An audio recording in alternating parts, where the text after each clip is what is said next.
It's the Full Court Press with Eric Frandsen and Jason Walker. Welcome back to the to the show that we're doing right now. Following the local teams, breaking down the biggest games with in-depth analysis and team interview. Join the show by calling into 435-752-1069 or text 435-339-0321. It's the Full Court Press. Throws, hands up, yes! Caught! Touchdown! They did it!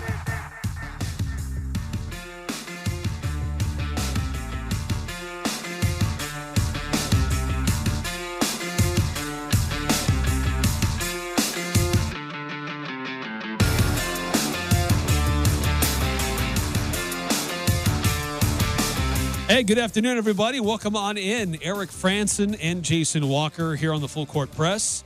106.9 FM, 1390 AM, 1069thefan.com, and on the 106.9 The Fan mobile app. They were doing some technical stuff on the AM earlier today, so apologize if you lost the signal or got a little staticky for you for a little while there. But we were on the FM and on the stream.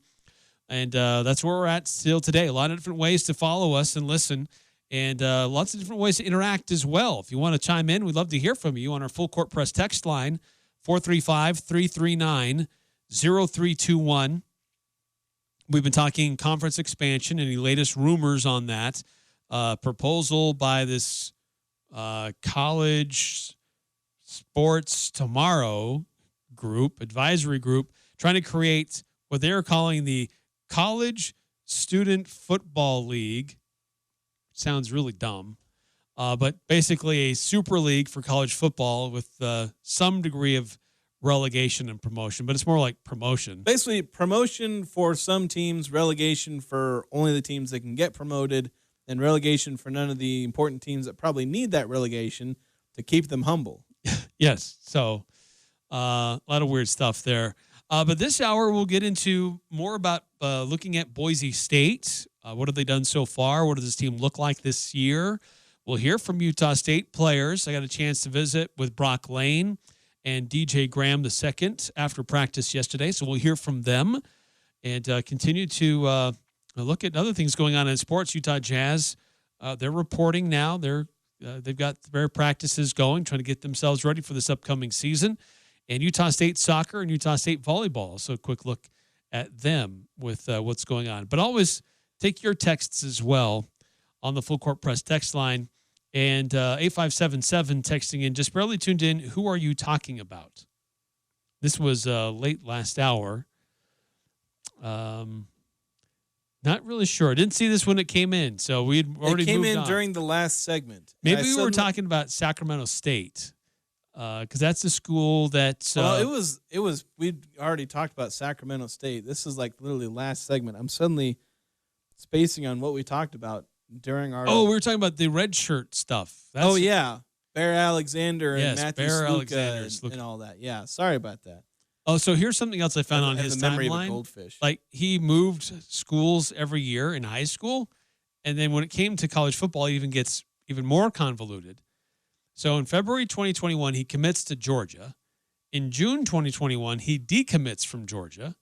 In October 2021, he commits to Georgia. In January 2022, he enrolls at Georgia and stays there for a full season. And then in April of 2023, enters the transfer portal and transfers to USC. And now he's saying he intends to transfer a red shirt this season so he can transfer one more time. Yeah, you got guys that have commitment issues. And look, sometimes that can just, everybody's got flaws in themselves. And I don't want to beat too much up on a guy who, quite frankly, would beat the heck out of me if I met him in an alley. Yeah, he's a big dude. So, like I said, I don't want to call him a bad person. You don't, bag on him just because he's an imperfect human being, and he's got some problems committing and staying in a spot. Sometimes that's just kind of who you are, and you're always kind of restless wherever you're at. There's a lot of people who are like that, and those people, they tend to travel a lot, and that gives them some fulfillment. But it doesn't make for a good college sports experience for the fans, and that's why a lot of fans get upset about that. That's why we in the media, can make things interesting for us in the media because it gives us things to talk about and complain about here on Sports Talk Radio. Our entire purpose is to whine and complain about things. That's right. But we also want to see a good product on the field, and it makes it more complicated and harder to enjoy while we're talking about it. So it feels like something you need to fix. Try not to just completely close everything and tell everyone they can't transfer no matter what, because as I said last hour, that can be legitimately harmful. It opens you up to potentially very bad situations for the athletes. But we've gone completely the other way, and we see it opens up entirely different but still problematic issues with what it's doing to the sport and what it's enabling people to do. Yeah. So weird stuff there with what's happening in college football and redshirting. Are you doing it at this point of the season to try to make a bigger buck, to go chase a better NIL opportunity? But this isn't the first time players have decided to redshirt after early starts. But it's certainly amplified in the NIL era. Yeah, it's going to happen more and more. These two cases with Sluka and Bear Alexander, they're not the first, but they won't be the last, and that's kind of the issue.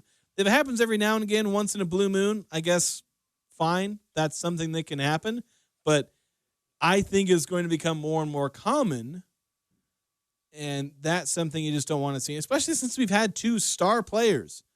I don't know if Bear Alexander was necessarily a star of the USC defense, but he was an important player for their team. Yeah. Matthew Sluka was the quarterback, your starting quarterback, which just by definition being the quarterback makes you a star player. It doesn't matter how good you are. It just kind of makes you one of the focal points of the team and one of the more important players.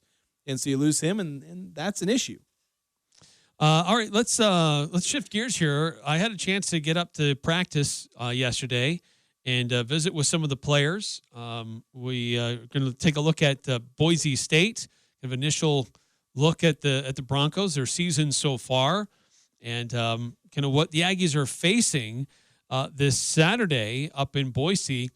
And first, I got a chance to visit with Broc Lane, great tight end for Utah State, very talented wide receiver in the passing game. He's a tight end, not a wide receiver. Very talented wide receiver, that Broc Lane. He's a good receiver in the passing game, but he's also very smart in the classroom. I asked him about that and his opinion about playing on the blue turf. So we'll hear from him, and in a little bit we'll hear from DJ Graham, a cornerback for Utah State as well, as we look and preview Utah State at Boise State as they begin conference play on Saturday. Tight end for Utah State, Broc Lane. Before we talk about prepping for Boise State and how things have gone so far, I got to ask you about the Campbell Trophy list that you're on, right? Being a smarty pants, one of only 9 players of the Mountain West to be on this. It's for your work in the classroom. Is that right? Yes, sir. And what's that mean to you, and what's that kind of a recognition for? Definitely cool thing to show the parents, have the parents see.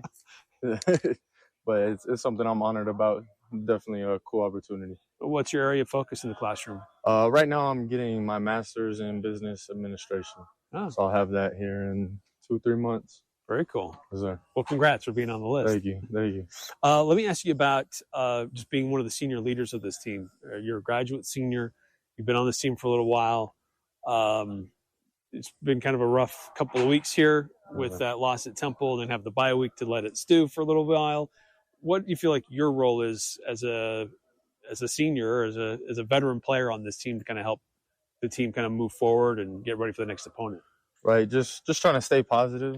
Just know that definitely tough losing going into a bye week, but haven't lost any game to teams in the Mountain West yet. So we're just holding on to that and knowing that we still have our goals in front of us of things we want to do in the Mountain West Conference. So just taking this week super serious and the rest of these conference games serious and staying as positive as possible.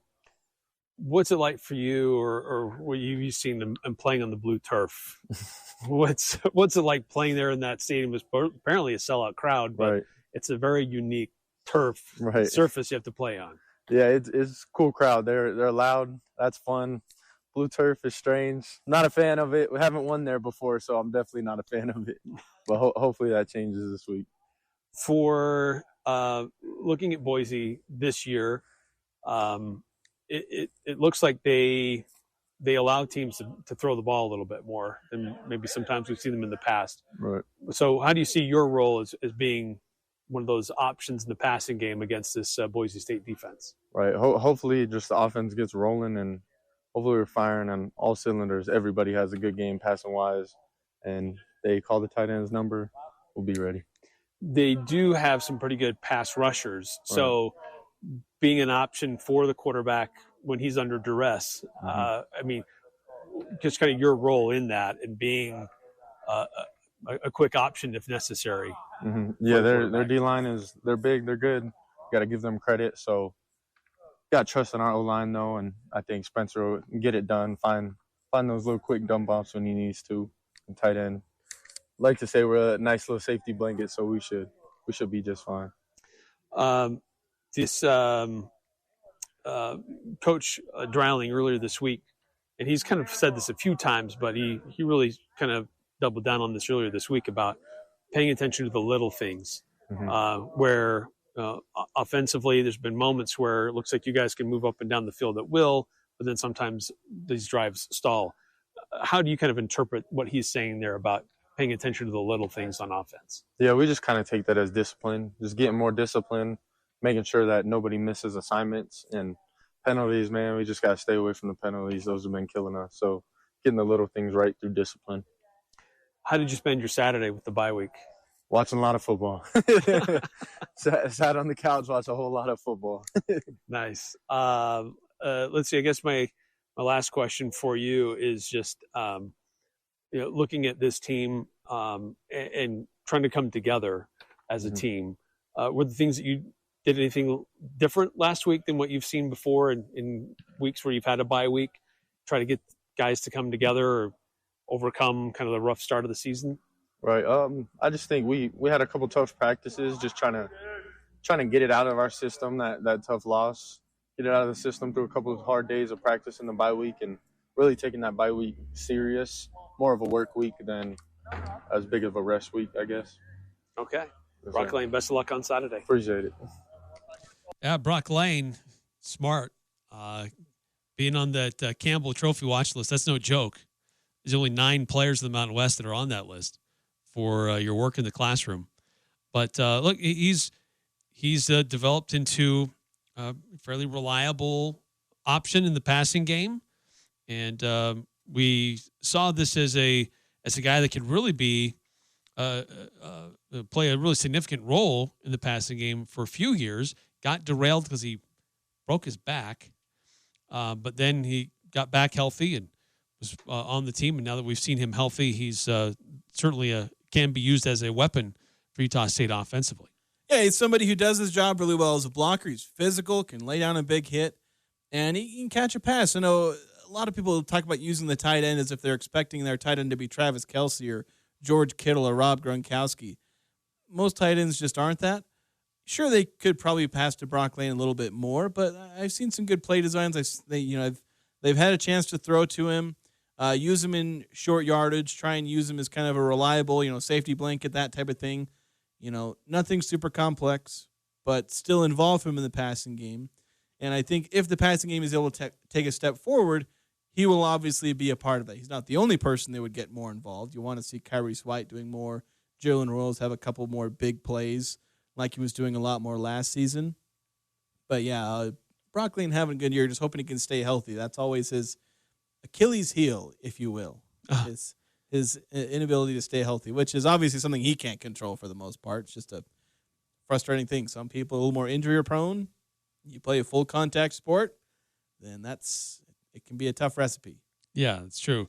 But looking at the Boise State pass defense, this is a team that does let you throw on them a little bit more.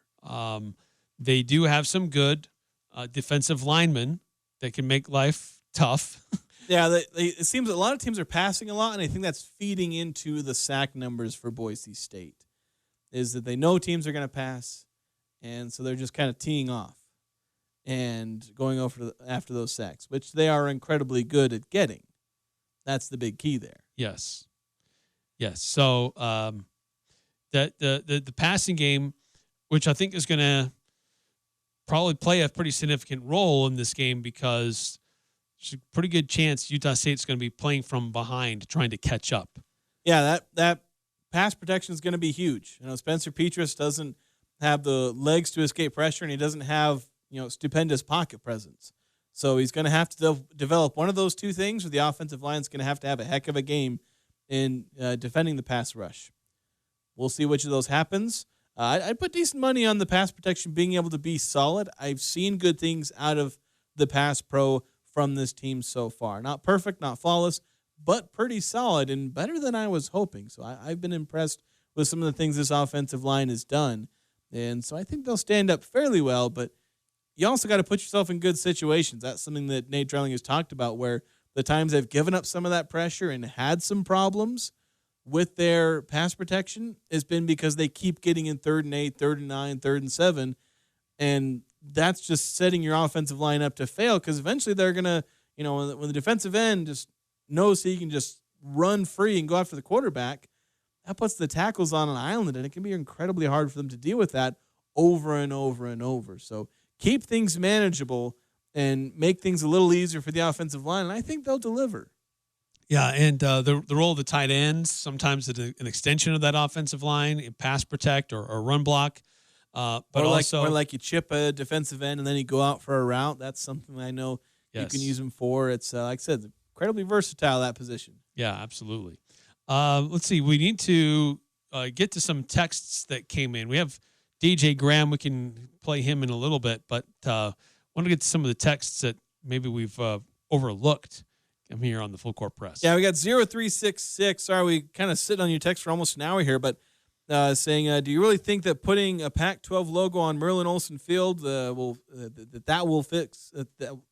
fill Maverick Stadium? The only time Maverick Stadium is full is when the Aggies are playing BYU, University of Utah, or Boise State. Well, one of those programs is going to be in the new conference, but I understand the point. Like, throwing that Pac-12 logo isn't going to fix any of the attendance issues that football is facing. I don't want to call them attendance issues, but it is lower than you'd like. They're not able to fill a 25,000-seat stadium, which is the smallest in this new Pac-12. But I think it's not so much throwing the Pac-12, it's just the teams that are going to come in. There's going to be a raised level of excitement. There's going to be more revenue coming into the program.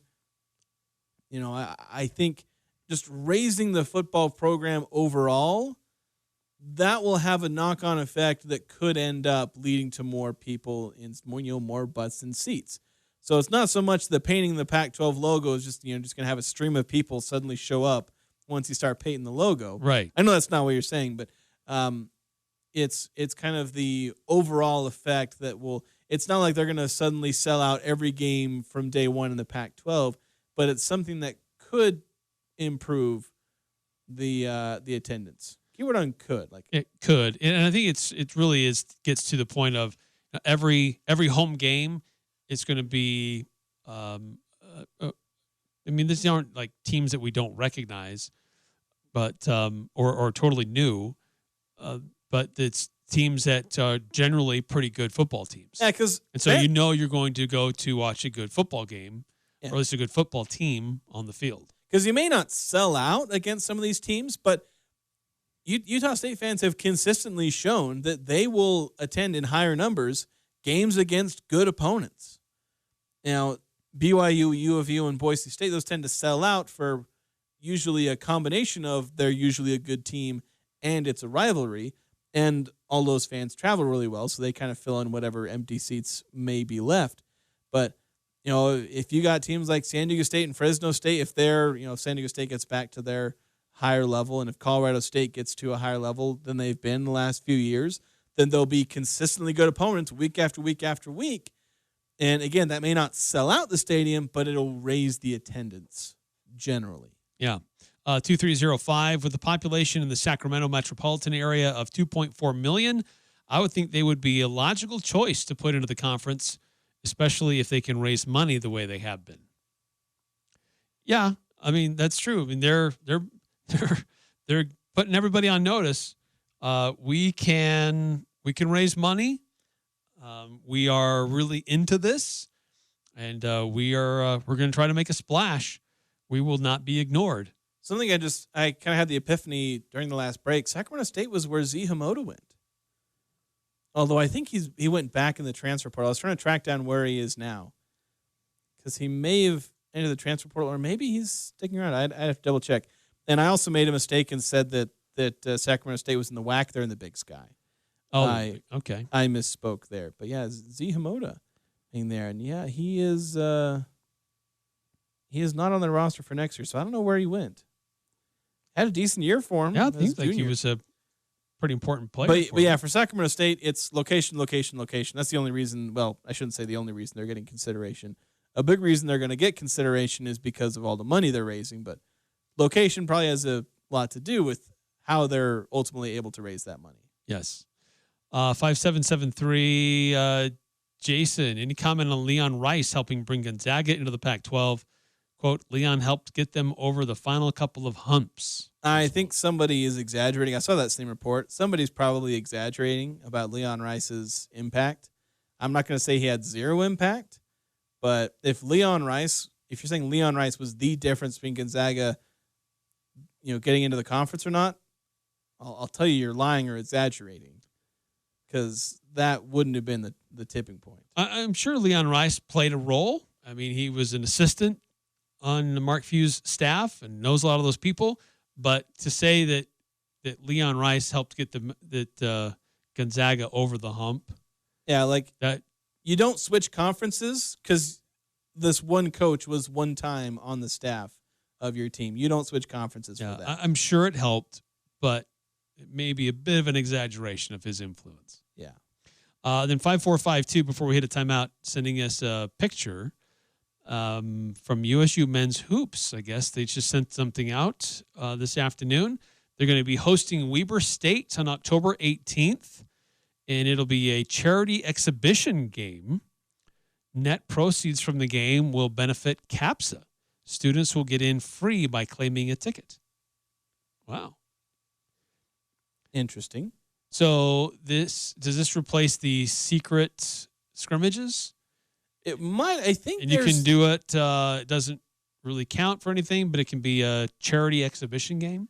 Yeah, I wonder if that's just a loophole that's always been there, or if this is something new. I know there's been a bit of a push toward having more public exhibitions as opposed to secret scrimmages. I guess coaches were wanting to move away from that. I don't know why. I thought the secret scrimmage system worked pretty well for everyone anyway. Of course, I do like them to be more public because that means I get to watch them. Yeah. As opposed to them just being secret. Of course, they're less and less secret. Coaches will literally say who they're playing. Like Jared Calhoun mentioned the teams they're playing in their scrimmages this year. It's they're not really secret anymore. Everyone knows. All right, we've got to take a timeout. More texts, more comments from coach and players coming up as Utah State gets ready for Boise State. Love to hear from you as well. 435-339-0321. 22 years ago, Cafe Sabor opened its doors in the historic Logan train station. This October, Cafe Sabor is celebrating their anniversary and saying thank you to everyone that has made Cafe Sabor a Cache Valley favorite. Enjoy free spinach artichoke dip, free fried ice cream, or churros when you purchase 2 entrees. A simple but delicious way to say thank you. Come celebrate all month and enjoy free spinach artichoke dip, fried ice cream, or churros as Cafe Sabor says thank you for 22 amazing years. See server for details. Fall is here. This is Mark at the Sportsman on Main Street. I invite you into our amazing store to see the new fall collection of amazing clothing, shoes, and outerwear for women and men. We have brands like Cool, Fiore, Fjallraven, and we have brought in some new brands from Europe that you will love. Trust me, you will look truly unique in whatever you buy from the Sportsman. Come in and let us take care of you. You'll be glad you did. For over 75 years, come and see us at the Sportsman on Main in downtown Logan with tons of parking in the back.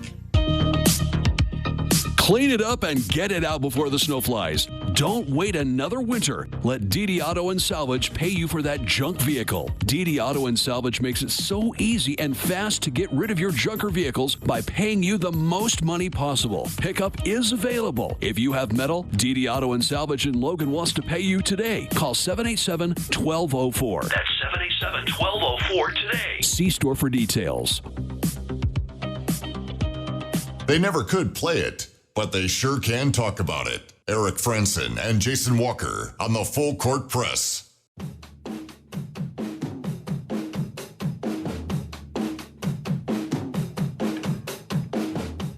Crystal Vision, they are a 4-time gold medal winner in the Best of Northern Utah contest. They provide personable, experienced one-on-one care. Stop in today. They're at 14th North by Sportsman's Warehouse. Let Crystal Vision fit your glasses to you and your style. That's Crystal Vision on 14th North in Logan. Just again, repeating this, we just saw this. I guess Utah State Men's Hoops put this out a little over 30 minutes ago, saying that they're going to be hosting Weber State on October 18th. It's an exhibition game, but it'll be net proceeds of the game are going to benefit CAPSA.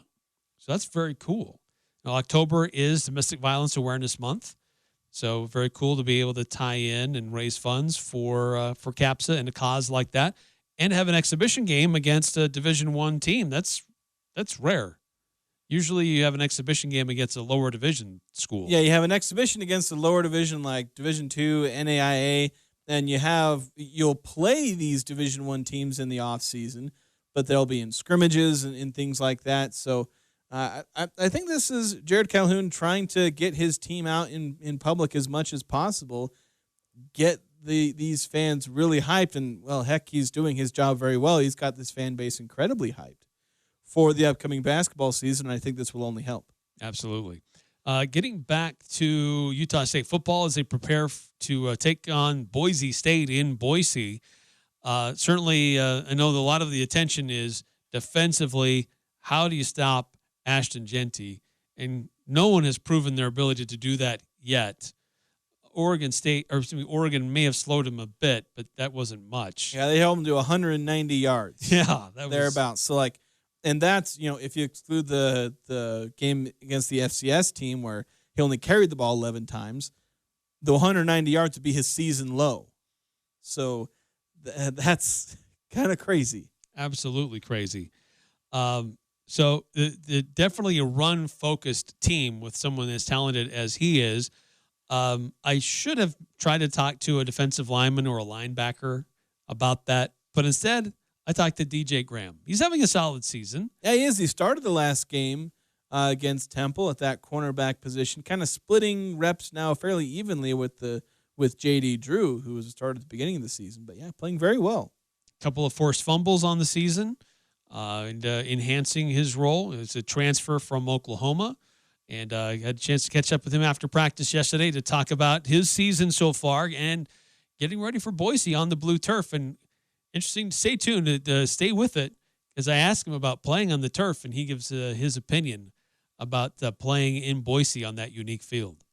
DJ Graham, let's talk about kind of your impact, kind of the role that you're playing on this Utah State defense so far this season, how you kind of feel you're fitting in this defense. I think I'm fitting in pretty good. I think the players accept me. I think that's the most important.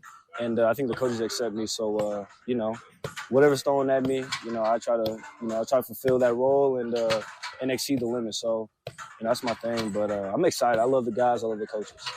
2 forced fumbles already. Yeah. A great big punch out you had earlier in the season. I mean, what's more satisfying for you, creating a forced fumble or a pass deflection or an interception?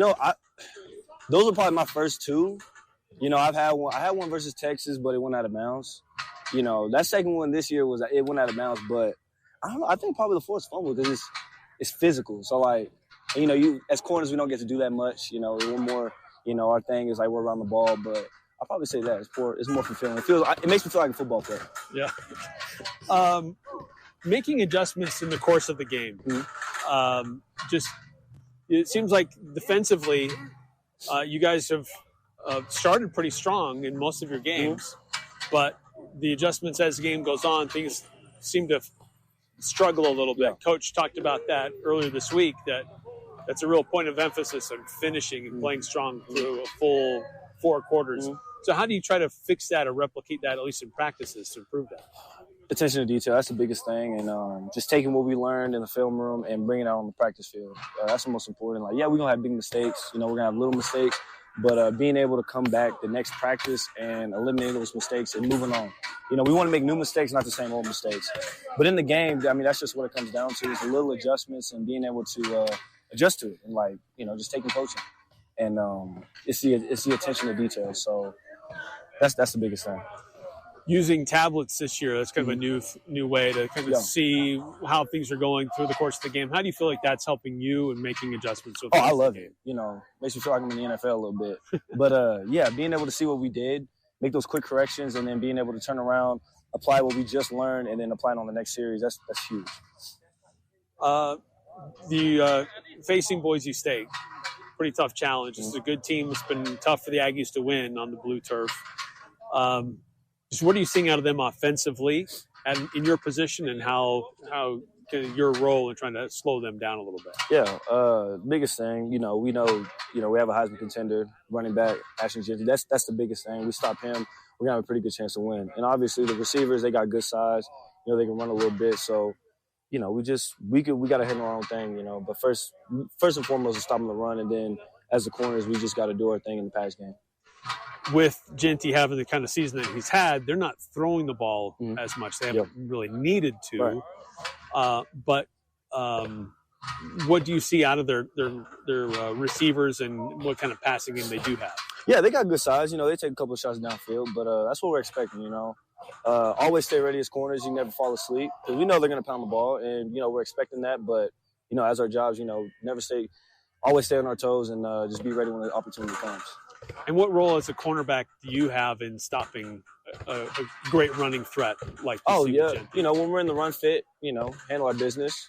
That's all you can ask for, is just whenever show up when we're supposed to show up. And then I guess lastly, just your opinion of the blue turf and playing a game on that field. That's off the bucket list for sure. I've never seen anything like that, so it's definitely going to be pretty cool. As a little kid, I've always wanted to play on the blue turf. So really, yeah, oh for sure. There you go, and you get it this Saturday. Yeah. All right, thank you so much. Yes, sir. Appreciate it. A bucket list item for DJ Graham to play on the blue turf. More like it looks like a bucket.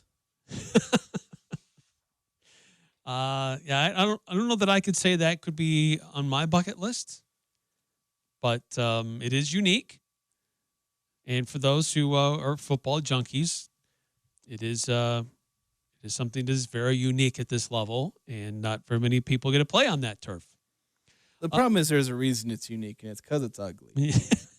It's true. Like, props for having something unique, props for having something that people do like. I guess it's just not my cup of tea, but it does just genuinely look ugly, and I don't understand how people can actually enjoy it.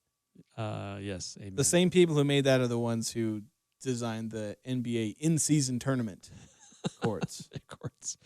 Looks like Boise State is wearing mostly orange. Yeah, the uniform combination looks good, or at least I can. I was looking at it and I was like, it struck me as I don't know if I love it, but I 100% see how some people would love it. Like, I can understand how people would look at it and say that is awesome. For some reason, it didn't resonate with me. I would think I would like that. I think that orange color is cool. The blue, it's a really nice blue. I don't know. For some reason, it didn't it didn't sit with me as being this super cool. But I was looking at it and thinking, a lot of people are going to think this uniform looks really cool, and I 100% understand why, even if it didn't do the same with me. Yeah, I know. The blue unis on the blue turf.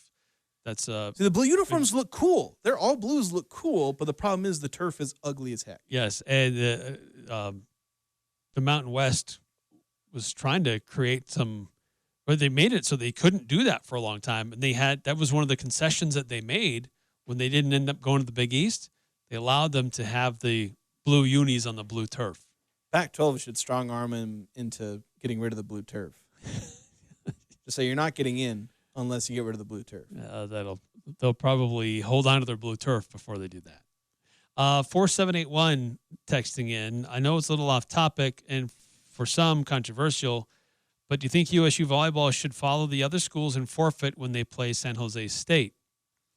Yeah, interesting situation developing. Southern Utah forfeited their game against San Jose. Boise State recently forfeited their game against the Spartans. Wyoming announcing it was either today or yesterday. Yeah, Wyoming followed suit. Or maybe it was on Sunday they might have done it.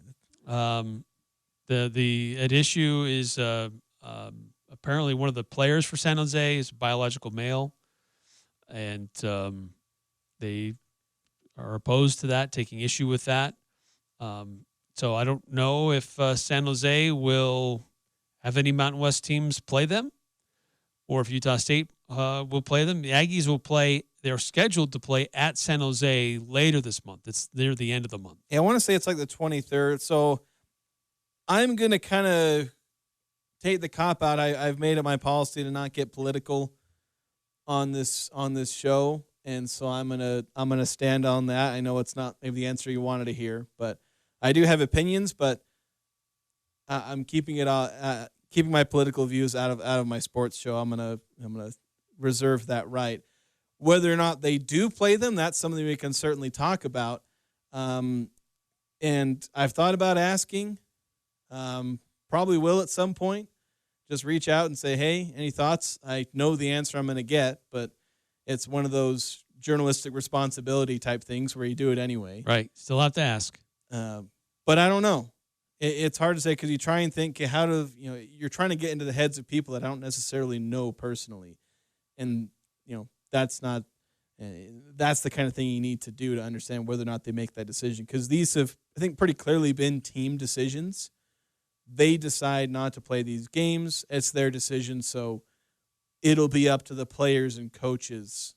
They'll make that decision, and so it's something that I don't think I can predict accurately. Yeah, it's definitely something that's happening more and more around the country, and some schools are making a stand about it. Others are not, I guess.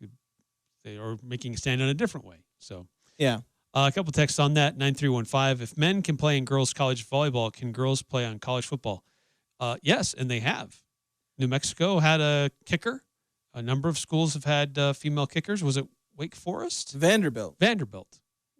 She ended up making a visit to the White House. That's right, yeah. Because she was the first Power 5. It was kind of dumb because, she's the first Power 5. It's like, she ain't the first woman. Yeah. So it was kind of weird that way. I don't think the first woman who played a Division I snap got the same honors. It was kind of weird. Yeah. But they made a big deal over Wake Forest. Or you got Wake Forest in my head. Vanderbilt. But, yeah, there's no rule, as far as I'm aware, of women not being able to play in any of the men's sports. It's the other way around that there are restrictions. Right. I don't know what they are, but safety is, I think, a bigger concern there. Yeah, it's like I said, there's concerns, and I understand that there's arguments on both sides. But yeah, it's like I said, it's a political, and it can get pretty toxic, this debate, and that's a big reason why I kind of want to stand back and not really get into it. Also from 9315, I think it's the right thing to not let men play girls' sports. Let's get back to Utah State, Boise State football. Just looking at the matchups, we'll take a time out here before we come back on that. But just more on trying to game plan for Boise State. It's all the attention's on Ashton Ginty, but who else besides him? Like, it's not just one guy that does everything. Who else on this team should the Aggies be watching out for? And what else are the coaches and players saying about the Broncos? We'll talk about that next on the Full Court Press. Have you thought about your furnace lately? Of course not. It's hot outside. Now's a great time to start thinking about replacing it or having it serviced for fall and winter. Advanced Heating and Air will help you get some of the industry's best rebates on a new high-efficient York furnace installed in your home. Or one of Advanced Heating and Air's service professionals can service your furnace for the upcoming winter season. Call today, 752-7272, or schedule a free estimate at advancedheating-ac.com. York, install confidence. Hi, I'm Jay Broadbent with Alpine Home Medical. I'd like to invite you to learn more about us. Since 1997, we've been Utah's premier one-stop shop for home medical equipment. What sets us apart at Alpine Home Medical is the superior level of customer service. We provide home oxygen, CPAPs, wheelchairs, scooters, breast pumps, and so much more. Come on down and get to know us. Alpine Home Medical, we bring wellness home. Visit alpinehomemedical.com. This is Ryan at My Mattress. My wife and I were laughing the other day because she read an article about things not to buy online. The first thing was prom dresses. Dresses advertised versus dresses delivered. Needless to say, what people thought they were getting is not what they got. It's much the same with mattresses. Almost always, buying a mattress online ends in buyers being let down. At My Mattress, we try to always exceed expectations, lower prices than online, and better beds. only at My Mattress. Experience Barrel and Stave on Federal Avenue, where good food, good drinks, and good people meet. Using local ingredients to create the most delicious taste possible. Barrel and Stave is a cozy cocktail bar offering a large selection of wines, whiskeys, and cocktails, along with an amazing selection of bar bites and weekly chef specials, guaranteed to tantalize your taste buds. With handmade pasta nights every Tuesday and Thursdays that offer $2 off drafts. Come see what you've been missing. Barrel and Stave, Tuesday through Saturday evenings on Federal Avenue in Logan. The Full Court Press on Sports Talk Radio, 106.9 FM, 1390 AM. The Fan.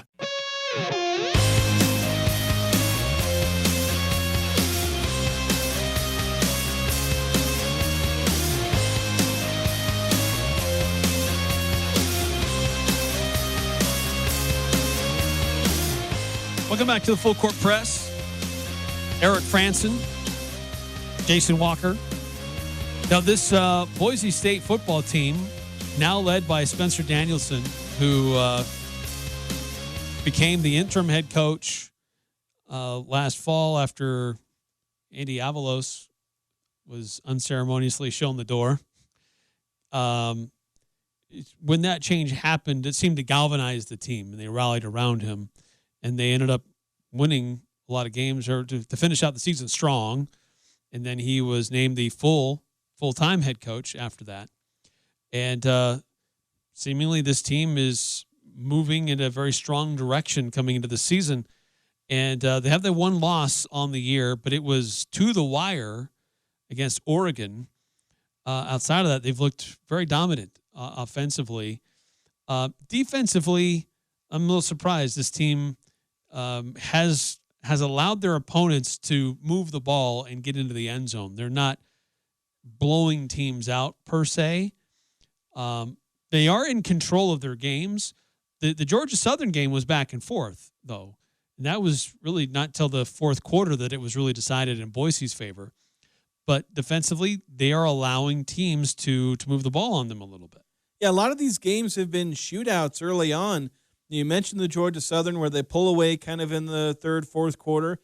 Did pretty much the same thing against Washington State. I think just eventually their defense was able to create enough kind of chaos plays to cut drives short for Washington State and Georgia Southern. And you may see that happen with Utah State, where if they are serious about getting some improvements in, and you see the kind of fire that they played with against Utah, where they were going out, guns blazing, and even the first parts of that game against Temple, where they were playing pretty hard, at least on defense and some on offense. I think you could see some scoring, from the Aggies. I don't think this is a game where Boise State's necessarily going to shut out the Aggies, unless the Aggies are shut out or shut down the Aggies as far as 0 to 10 points. I think it's very possible the Aggies get into the 20s as far as their scoring, because of the defensive trends for Boise State. And it is kind of weird with their defense. Like, their head coach was their defensive coordinator last year. Yeah. And they struggled a bit on defense last year, have struggled on defense all this year. Like, the strength of this team is their offense, but it's the defensive coordinator who's the head coach. A little weird, but if it works, it works. Yeah, Maddox Madsen is their quarterback. There's a lot of controversy last year over who their quarterback was going to be. They've zeroed in on Madsen, and he's been okay. He's been serviceable, been a game manager. Not like world-beating, not super awesome, but he hasn't been terrible. I think he only has 1, maybe 2 interceptions on the year. So he's been pretty solid, but not like world-beating. They don't really have any wide receivers that have been world-beating. Yeah, they're one of their key guys, Lutrell Capel. I've seen his name written down. I can't remember how to spell it, but he got injured, I think, again. I think he missed all of last season, too. Cameron Camper is leading the team in receptions and receiving touchdowns. But so this is this game is all about being able to stop Ashton Genty. Yeah, or at least slowing him down. I don't think you can stop him, but you've got to be able to wrap him up and bring him down. Yeah, that's the biggest thing. He creates so many yards with his ability to maintain his balance, bounce off tacklers. If you just go in there to tackle him by just, hit him hard, when you encircle him. That's not going to bring him down in a lot of these cases because he'll bounce off of that, maintain his balance, and go for some extra yards. I know it's hard, like especially given the, he's shifty, so it's hard to actually wrap him up. But sometimes it's easier to just trying to hit him and knock him off balance. But you just got to be on your game tackling. And as I said this yesterday, it sounds really easy for me to sit here in my chair and tell you to tackle that man who will be a Heisman candidate. But if you're going to win this game, that's what it's going to take. And you're going to have to go out there and do that. And everyone's going to have to do it. It can't just be John Ross May tackling him every time because he's not going to, he can't be literally everywhere. It can't just be Ike Larson or Jordan Vincent. Everyone's got to be able to wrap him up because that's what's eventually going to slow him down. Yeah, and we saw against Washington State multiple times he fought through defenders trying to bring him down. At the one touchdown run, he fought through 4 or 5 guys and he who were hanging on him. Yeah, and he was dragging him for 5 yards. They had him wrapped up at the 6 or 7 yard line, and he gets all the way to the end zone. He's going to keep his feet moving, so you better be doing the same. Don't just treat him like he's a tackling dummy, or he'll make you look like an actual dummy. Yeah, that's very true. Coach Dreiling on Monday talked a little bit about trying to adjust his defense just to account for Genty and what Boise does offensively. Well, the big thing that they do is they stick with their game plan. They have a couple formations they like to attack you at each week, so we won't know exactly what their plan is until about the halfway through the first quarter or so, but they do a good job of trying to scheme you up. So you have to make tough tackles on one of the best tailbacks in the country. So our huge vocal point this week has been collapsing the box, keeping everything in tight quarters. That way, when we are having our one-on-one chance, we have a higher chance of making because it's not a hard tackle, right? We tell our guys all the time here we're about easy tackles, and that starts with alignment, fundamentals, being able to box things in tight circumstances. So when a back-end guy has to make a play, he has a chance of making an easier tackle. So that's what they do. They create long edges. They make your corners make tackles. They make everybody, right, who more coverage guys make plays on this tailback. So they do. Hats off to their scheme. Now it's just about us, how we can contain him and how we can make things easy on us. Yeah, that is the challenge for Saturday when Utah State takes on Boise State. Remember, we'll have pregame coverage on our sister station, KVNU, starting at 4, kickoff at 5. It's on FS2 if you want to watch it there, but we'll have full play-by-play, full pregame, full play-by-play, and postgame on KVNU, 102.1 FM, 610 AM. DJ Nelson will once again be joining us for KVNU Aggie Call. I got to take a timeout. Still more time for you to chime in. Utah State getting ready for Boise State. We'll also get into some conversation about Utah Jazz. They've started fall camp. And what's the latest with Utah State soccer and volleyball? That's next here on the Full Court Press. Markets are unpredictable, but reaching your financial goals shouldn't be. Adams Wealth Advisors is dedicated to helping you navigate these challenges and ensure you're prepared for every outcome. Whether your financial plan revolves around advanced tax planning, estate planning, business strategies, retirement planning, or investment management, Adams Wealth Advisors team of CPAs, CFPs, and CFAs will provide the expertise needed to help you reach your financial goals. Visit AdamsWealthAdvisors.com. That's AdamsWealthAdvisors.com for more information or to schedule an appointment. Are you looking for compassionate and reliable care for yourself or a loved one? Look no further than Aegis Home Health and Hospice. I'm Tom Sherlock, a licensed social worker, part of the dedicated team of professionals committed to meeting the needs of our community. Voted best in Northern Utah 2 years in a row, we pride ourselves on delivering exceptional service that you can depend on. We're here to ensure comfort and dignity every step of the way. When it comes to your health, choose the agency that Northern Utah trusts the most. Choose Aegis. Visit myaegis.com or call today 435-723-9000. This is Kyle at Advanced Door, and we guarantee every garage door we install for a lifetime, parts and labor. That's every door, every spring, every roller, every track, every motor. The entire garage door system guaranteed for a lifetime, parts and labor. We're Advanced Door, and we guarantee you'll be hearing this for a long time. Find out more at advanced-door.com. That's advanced-door.com.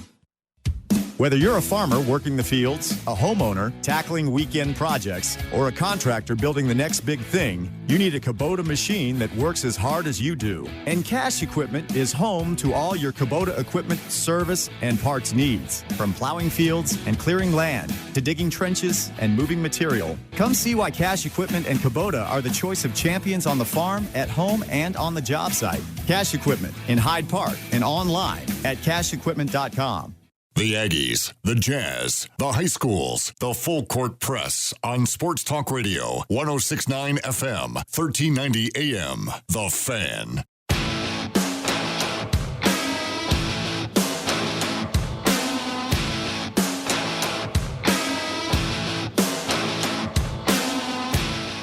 Welcome back to the full court press.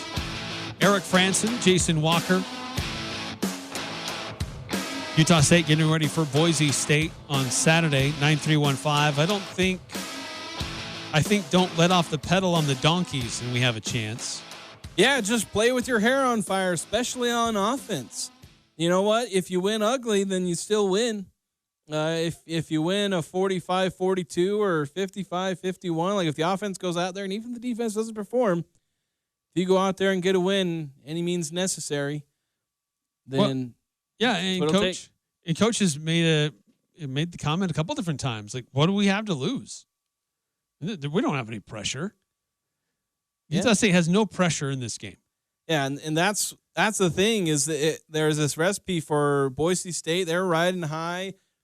Chance maybe they overlook the Aggies. The Aggies kind of backed into a corner. It creates a recipe for the chaos that college football is known for. You know, mind you, there's 99 of these games still end up in the one team winning, but then there's that one magical time, even more than that sometimes. It's not like Utah State is a 1,000,000-to-1 shot to win this game. You give them, they have talent, they have the ability. It's just that they haven't shown that consistent execution. That's the biggest thing the Aggies are facing, is they're facing themselves, their own inconsistencies, and their own struggles. If they get over those, I'd give them a really good chance to win this game. But I'm kind of sitting on wait till I see it with this team as far as being able to play 3.5, 4 full quarters of good football. Yeah.